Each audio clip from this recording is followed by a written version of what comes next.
Hello बच्चों, नमस्कार। 11th class के फिजिक्स वीडियो लेक्चर में आपका एक बार फिर से स्वागत है। प्रीवियस वीडियो लेक्चर में मैंने इंटीग्रेशन से रिलेटेड कुछ प्रश्न आपको करने के लिए दिए थे। आइए उनका सॉल्यूशन देखते हैं। पहला क्वेश्चन था y √x का समाकलन ज्ञात कीजिए। तो इसका सॉल्यूशन देख लीजिए। सबसे पहले क्या करना है आपको, समाकलन का सिंबल y.dx यानी y का x के सापेक्ष समाकलन करना है। y की जगह क्या आ जाएगा, √x dx। √x को क्या लिखा जा सकता है, √x का मतलब होता है x की पावर 1/2, क्योंकि हमें x की पावर n के फॉर्म में यहाँ पर बनाना है।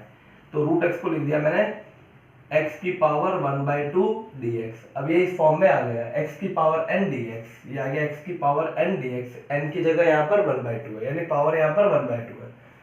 मैंने आपको बताया था कि पावर पॉजिटिव हो सकती है, नेगेटिव हो सकती है, फ्रैक्शन में हो सकती है। फ्रैक्शन में पॉजिटिव नेगेटिव कुछ भी हो सकता है। बेटा इसका समाकलन होता है x की पावर n+1/n+1 और लास्ट में कांस्टेंट लगा देते हैं। तो यहाँ पर इसका समाकलन हल करा, पावर है 1/2 + 1/1/2 + 1 और लास्ट में आ जाएगा c। सॉल्व कर लीजिए इसको, तो आ जाएगा x की पावर 1/2 + 1 3/2/3/2 + c। तो इसको ऊपर ले जाएंगे बेटा, तो आ जाएगा 2/3 × x की पावर 3/2 + c इसका आंसर है। तो पहला क्वेश्चन ये था। आइए दूसरा क्वेश्चन देखते हैं। दूसरा प्रश्न था y = x की पावर -5/2 + 1/x की पावर 3/2। ये क्वेश्चन था, आप चेक कर लीजिएगा। क्वेश्चन नंबर 2, y = x की पावर -5/2 + 1/x की पावर 3/2 का x के सापेक्ष समाकलन ज्ञात कीजिए। तो सॉल्यूशन देखिए। हर बार आपको क्या करना होगा बेटा, जब भी आपको x के सापेक्ष कह रहा है तो क्या लिखेंगे, y dx। ठीक है, y का समाकलन x के सापेक्ष। अब ये जो पूरी इक्वेशन है इसको y की जगह लिख देंगे। तो क्या इक्वेशन, x की पावर -5/2 + 1/x की पावर 3/2 dx। ठीक है, इसको थोड़ा अच्छे से लिखेंगे। तो क्या इसको ऐसा लिखा जा सकता है, x की पावर -5/2 प्लस ये बेटा जो 1/x में आ रहा है इसको ऊपर ले जाएंगे तो क्या जाएगा, x की पावर -3/2 dx, क्योंकि हमें x की पावर n के फॉर्म में बनाना है यहाँ पर। तो मैंने ये 1/ को ऊपर ले गया। अब इसको अलग अलग लिख लीजिए। तो यहाँ पर इसको ऐसा लिखा जा सकता है, x की पावर -5/2 dx प्लस x की पावर -3/2 dx। इनको अलग अलग लिख लिया। अगर यहाँ पर 3 टर्म होती तो 3 समाकलन हो जाते, 4 होती तो 4 समाकलन हो जाते, 2 है तो 2 बार समाकलन हो जाएगा। अब इसको सॉल्व कर लीजिए। देखिए इसको दोबारा लिखना होगा यहाँ पर, इंटीग्रेशन x की पावर -5/2 dx इंटीग्रेशन x की पावर -3/2 dx। बेटा सॉल्व कर लीजिए। अब इसको क्या होता है, x की पावर n का समाकलन x की पावर n+1/n+1। तो x की पावर -5/2 + 1/-5/2 + 1। अब यहाँ c नहीं लगाएंगे, c केवल एक ही बार लिखना है आपको, लास्ट में लिखना है वो, प्लस x की पावर -3/2 है तो x की पावर -3/2 + 1/-3/2 + 1 और ये प्लस c। सॉल्व कर लीजिए इसको, ये आ जाएगा x की पावर -5/2 + 1। तो ये आ जाएगा बेटा, इसका 2 एलसीएम आ जाएगा, -5 + 2 तो आ जाएगा -3/2। तो लिखा -3/2/-3/2 प्लस इसी तरह से यहाँ पर भी ये आएगा, x की पावर -1/2 + c। इसको ऊपर ले जाइए तो आ जाएगा -2/3 x की पावर -3/2 - ये 1/2 पर चला गया तो 2 इंटू एक्स की पावर माइनस 1/2 प्लस सी, ये इसका आंसर है। तो इंटीग्रेशन करने के बाद तो आपको केवल मैथमेटिकल फॉलो करना है। आपको ध्यान क्या रखना है, आपको कोई भी एक्स के टर्म में यहाँ पर इक्वेशन है उसको एक्स की पावर n के फॉर्म में बनाना है, बस इतनी सी बात है, आगे उसको सॉल्यूशन करना है। एक लास्ट क्वेश्चन और दिया था मैंने, 3 ही प्रश्न दिए थे आपको प्रैक्टिस के लिए, तो आइए बेटा तीसरे प्रश्न का भी सॉल्यूशन देख लीजिए। इनको आप सीरियसली सॉल्व किया करें, ऐसे नहीं केवल कि हाँ सर सॉल्व करा देंगे, आपको खुद को भी करना है। ये क्वेश्चन नंबर 3 था, यदि y is equal to 4x square plus 2x की पावर 6 प्लस 5x की पावर माइनस 4 हो तो y का x के सापेक्ष समाकलन ज्ञात कीजिए। सॉल्यूशन देखिए,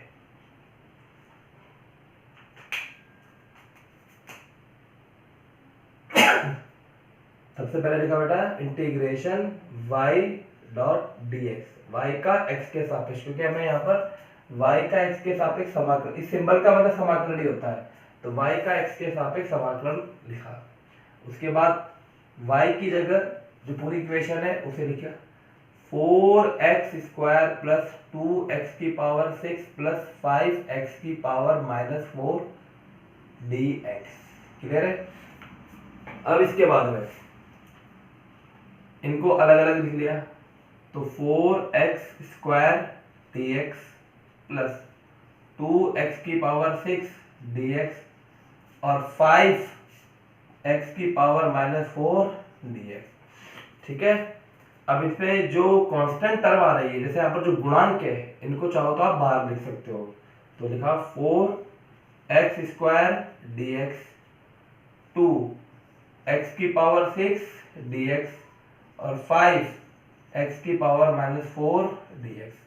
अब ये देखिए x की पावर n बन गया, ये भी x की पावर n, x की पावर n सॉल्व कर दीजिए। 4 क्या होता है बेटा, x की पावर 2 का 2 प्लस 1 3/3 प्लस 2 की जगह 2, x की पावर 6 प्लस 1 7/7 प्लस 5 की जगह 5, x की पावर माइनस 4 प्लस 1, तो क्या आ जाएगा बेटा -3/-3 और लास्ट में c लिख देंगे। फाइनली आंसर क्या आ जाएगा, देखिए इधर 4/3 x की पावर 3 प्लस 2/7 x की पावर 7 और -5/3 x की पावर -3 प्लस c, इसका ये आंसर है। ठीक है, तो ये मैंने आपको प्रीवियस लेक्चर में ये आपको प्रश्न होमवर्क के लिए दिए थे, आपने इसको सॉल्व किया होगा। आइए बेटा, अब इसके बाद में आपको एक तरीका बताता हूँ कि आपने किसी भी जो फंक्शन दे रखा है उसका इंटीग्रेशन कर लिया, उसका सॉल्यूशन निकाल लिया, अब उसको चेक कैसे करेंगे कि क्या वो सही है या गलत है। तो वो देखिए बेटा, क्वेश्चन के माध्यम से बताता हूँ। आपको ये बता रखा था कि जो भी इंटीग्रेशन का आंसर आता है, ठीक है, अगर आप उसका वापस डिफरेंशिएशन कर देते हैं तो वापस वो प्रश्न बन जाता है। ठीक है, कैसे, जैसे y का आपने ध्यान रखना बेटा, नोट डाल के आप लिख लेना इसको, ये बहुत इंपॉर्टेंट है। अगर आपने कोई फंक्शन है y और उसका समाकलन कर दिया, ठीक है, और समाकलन करने के पश्चात उसका आंसर आया, जैसे मान लीजिए y डैश, ठीक है, कोई फंक्शन है y, उसका आपने समाकलन करा और उत्तर आया y डैश। अब आपने उसका वापस अवकलन कर दिया, तो क्या आ जाएगा बेटा, वापस वही प्रश्न बन जाएगा। कहने का मतलब, जैसे मान लीजिए a कोई फंक्शन है, उसका आपने समाकलन करा तो उत्तर आया b का आपने वापस अवकलन कर दिया, यानी आपने उत्तर का आपने अवकलन कर दिया तो वापस प्रश्न बन जाएगा, यानी कि एक सर्किल हो गया। ठीक है, ये इस तरह से हो गया, आप ऐसे भी समझ सकते हैं। यहाँ लिखा मैंने a, यहाँ लिखा b, a का आपने समाकलन करा तो क्या आ गया, b आ गया, b का आपने अवकलन कर दिया तो वापस घूम फिर के वो वापस वहीं आ जाएगा, a आ जाएगा। इस बात को समझते हैं।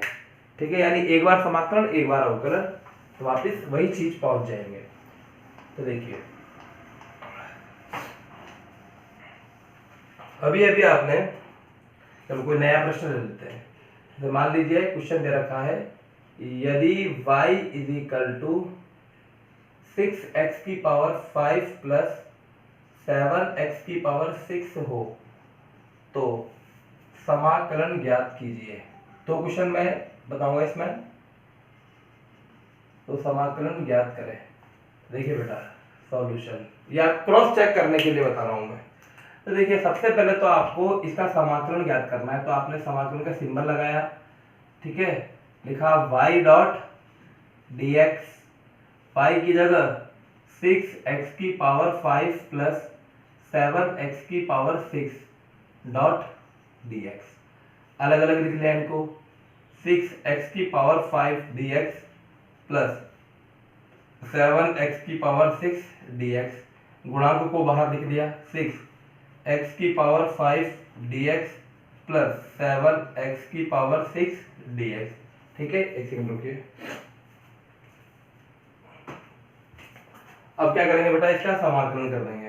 6 की जगह 6, x की पावर 5 का समाकलन क्या हो जाएगा, x की पावर 5 प्लस 1 6 अपॉन 6 प्लस 7 की जगह 7, x की पावर 6 का x की पावर 7 अपॉन 7 प्लस 3। तो फाइनली जो आंसर आया वो क्या आया बेटा, 6 से 6 कट जाएगा, 7 से 7 कट जाएगा। तो आंसर आया इसका x की पावर 6 प्लस x की पावर 7 प्लस 3, ये इसका आंसर है। अब हमें चेक करना है कि ये आंसर सही है या गलत है। तो आप क्या करें, इस उत्तर का वापस x के सापेक्ष अवकलन कर दीजिए।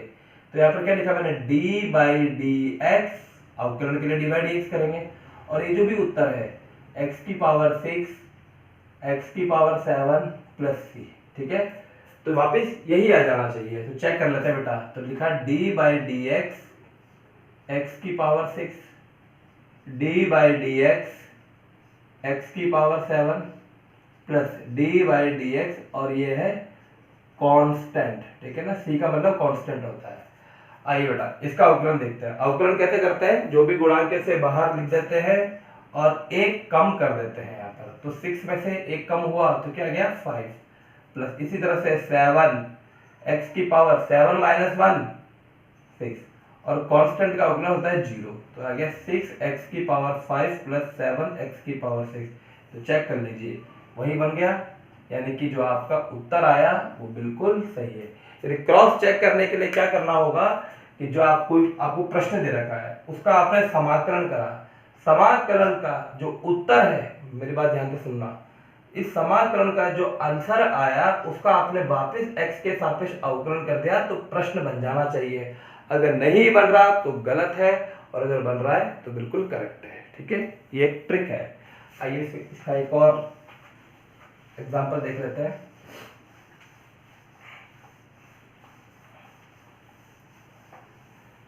जैसे आपको एक क्वेश्चन ही दिया था मैंने आज, तो देख लेते बेटा। क्वेश्चन था, यदि y is equal to X की पावर माइनस 5/2 प्लस 1 अपॉन एक्स की पावर 3/2 हो तो समाकलन ज्ञात करें।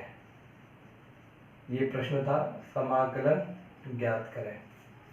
तो इसको चेक कर लेते हैं कि इसका आंसर आया वो सही है या कहीं एरर है।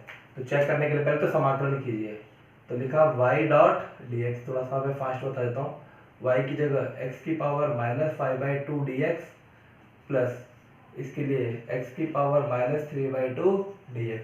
सॉल्व कर लीजिए इसको, यह आएगा x की पावर माइनस 5/2 प्लस 1 3/2 अपॉन माइनस 3/2 प्लस x की पावर माइनस 1/2। ठीक, इसका सॉल्यूशन मैंने अभी बताया था बेटा, अब वहाँ पर चेक कर लीजिएगा। तो ये आ गया -2/3 x की पावर माइनस 3/2, और ये -2 x की पावर माइनस 1/2 प्लस 3, ये इसका आंसर है। अब इसको चेक करने के लिए इसका अवकलन करेंगे।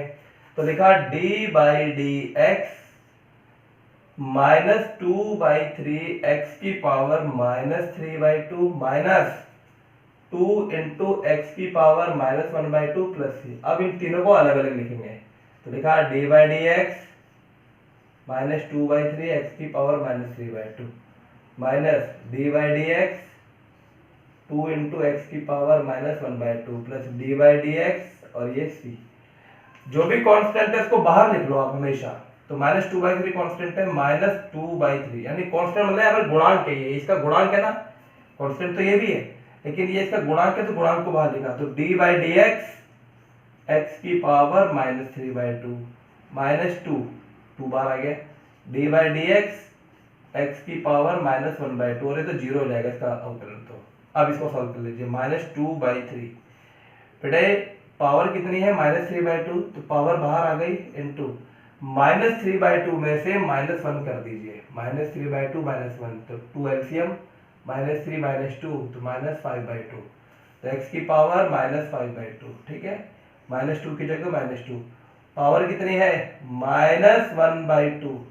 अब -1/2 में से 1 घटा दीजिए तो यह आ जाएगा -3/2, तो -3/2 सॉल्व कर लीजिए बेटा इसको। तो देखिए यहाँ पर गौर से 2 से 2 कैंसिल, 3 से 3 कैंसिल, माइनस और माइनस प्लस, तो x की पावर -5/2, 2 से 2 कैंसिल, माइनस और माइनस प्लस, x की पावर -3/2। चेक कर लीजिए, ये वही तो चीज है, x की पावर -3/2 पर जाएगा, ये इसका आंसर आया। तो कुल मिलाकर आपको यही ध्यान रखना है कि जो भी आपको प्रश्न दे रखा है उसका आप समाकलन कीजिए, ठीक है, या अवकलन के लिए भी सत्य है। प्रश्न दे रखा है अवकलन आपने करा, उत्तर आ गया, तो अवकलन के उत्तर का समाकलन कर दीजिए, वापिस ये बन जाएगा, समाकलन के उत्तर का अवकलन कर दीजिए, वापिस प्रश्न बन जाएगा। दोनों बातें समझ में आनी चाहिए। आपको कोई प्रश्न दे रखा है उसका आपने अवकलन करा, आंसर आया, उसका समाकलन कर दीजिए, क्योंकि अवकलन दे रखा है तो समाकलन करना होगा, तो वापिस प्रश्न बन जाएगा। प्रश्न दे रखा है आपने समाकलन करा, उत्तर आ गया, अब उसका अवकलन कर दीजिए, तो वापिस प्रश्न बन जाएगा। अगर ये पूरा प्रोसेस वापिस प्रश्न बन जाता है तो ये पूरा प्रोसेस सही है, अदरवाइज कहीं ना कहीं आपने गलती कर दी है। अब बेटा ये तो था अनिश्चित समाकलन, क्योंकि अनिश्चित समाकलन में कोई लिमिट नहीं होती है, कोई मान नहीं आता है, और लास्ट में हमेशा सी लिखा जाता है समाकलन में। अब हम पढ़ेंगे निश्चित समाकलन। निश्चित समाकलन के मैं आपको 2-3 एग्जांपल बताऊंगा, उससे आपको क्लियर हो जाएगा, पहले इसको नोट कर लीजिए। निश्चित समाकलन, तो एक प्रश्न से आपको समझ में आ जाएगा निश्चित समाकलन कैसे करते हैं, क्या इसमें अंतर है और क्या समानता है। तो अब इसमें होता क्या है, पहले प्रश्न बता देता हूं मैं, कि यदि y = x² हो तो x = 0 से x = 2 के मध्य समाकलन का मान ज्ञात कीजिए। इसमें मान आता है बेटा, समाकलन का मान ज्ञात करें। तो सॉल्यूशन देखिए इसका, सबसे पहले आपको वैसे ही करना है जैसे आप समाकलन करते हैं। तो लिखा y.dx, अब इसमें लिमिट और लिख देते हैं, ये है लोअर लिमिट, ये है लोअर लिमिट, और ये है अपर लिमिट। एक आती है बेटा इसमें निम्न मान और एक आएगा इसमें उच्च मान। ये तो आप देख ही लोगे, दोनों में से कौन कम है, जो कम है वो लोअर है और जो अधिक है वो अपर वैल्यू है। तो यहाँ पर लिखा है x की वैल्यू 0 से 2 के बीच में आपको समाकलन करना है। आप लिमिट लगा दीजिए, यहाँ पर वहां पर लिमिट नहीं लगाते थे तो वहां पर अनिश्चित था, यहाँ पर निश्चित है। y की जगह x² dx 0 से 2। अब समाकलन कर लीजिए, तो x² का समाकलन x की पावर 3/3, लोअर लिमिट है 0, अपर लिमिट है 2, ठीक है। अब यहाँ पर जो भी गुणांक आया है उसे तो बाहर लिखना है आपको, उसे आप हमेशा बाहर लिखिए। तो 1/3 x की power 3, lower limit 0, upper limit 2, यहां तक वैसा का वैसा ही चल रहा है। अब आपको केवल लिमिट लिखनी है, तो यहाँ पर x की जगह क्या आ जाएगा, जो भी यहाँ लिखा हुआ है, ठीक है। एक बार आएगा अपर लिमिट और एक बार आएगा लोअर लिमिट, और दोनों के बीच में लग जाएगा माइनस।